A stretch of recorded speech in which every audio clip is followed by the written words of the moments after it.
So, one thing that victims of abuse can really struggle with is emotional strength.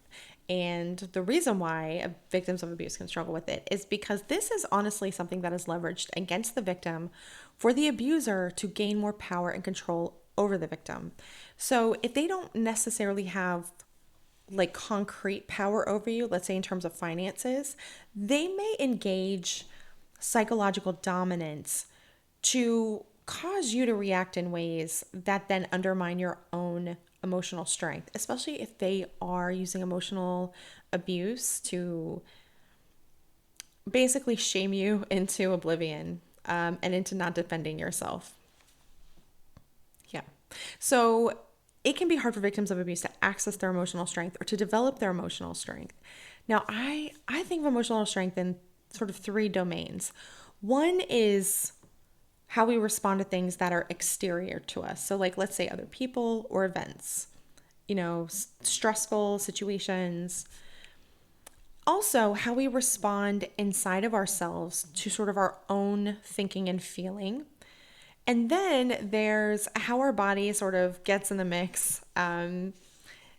Hormones and other things are extremely powerful. So, for example, like someone might struggle with PMDD, or you hit puberty, now you've got a lot of testosterone, and you're like angry all the time, and you don't know why. So, emotional strength, you might be great in one area and like needs improvement in another. And so when we're trying to like navigate this, especially in the context of an abuse dynamic, a lot of this is going to be covert. You are a secret agent.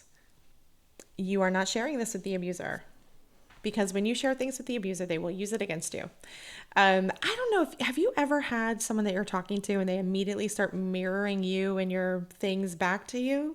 Abusers have that same capacity, only they use it for evil, or bad intentions. So when you are working on your emotional strength, the thing that really helps is to, when you're dealing with the two, not the body, but when you're dealing with the two, you need a psychological anchor, something that you can, that something that is true, that you can connect with no matter what. I actually really love the Hunger Games series. To me, that's like the closest any authors really come to explaining the inner thought process that someone who is in like a situation like this would engage in. And she does a lot of things in terms of grounding. You'll see the main character, Katniss Everdeen. She's like, my name is Katniss Everdeen. I was born in District 12 and da-da-da. She goes through her little litany, right? That to kind of like center herself in her body, in her mind, in her experience. Some people might pull their anchor to family, like they put their anchor there. Some people might put it to certain moral or spiritual or religious beliefs and put their anchor there. Wherever you put your anchor, whatever anchors you, should be something that you can access immediately. I was like a pretty stubborn kid. And so my anchor was probably, if I think about it back then, my anchor was, you're wrong. No matter what my dad was doing to me. My anchor was just like intensely thinking that he was wrong. I mean, he was wrong, but that was my anchor. That's what I held on to. That is what I knew was true. And was able to like shore up my defenses on the inside, no matter what was happening at me.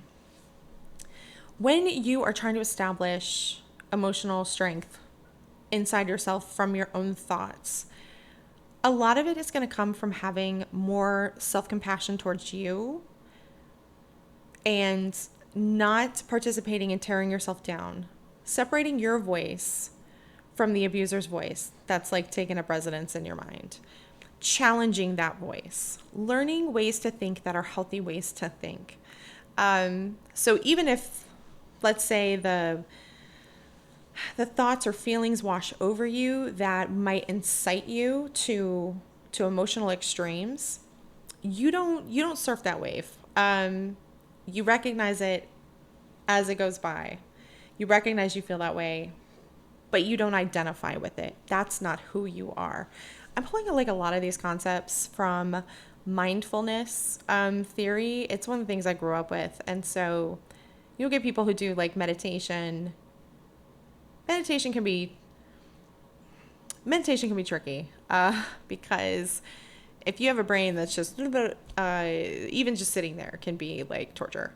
And it's not supposed to be easy. And they sit on hard things on purpose so that they have to bring their mind back to a place. So I'm not 100% co-signing the mindful things. But, you know, I'm a be intellectually honest. I am pulling from there. Now, when you're dealing with your body,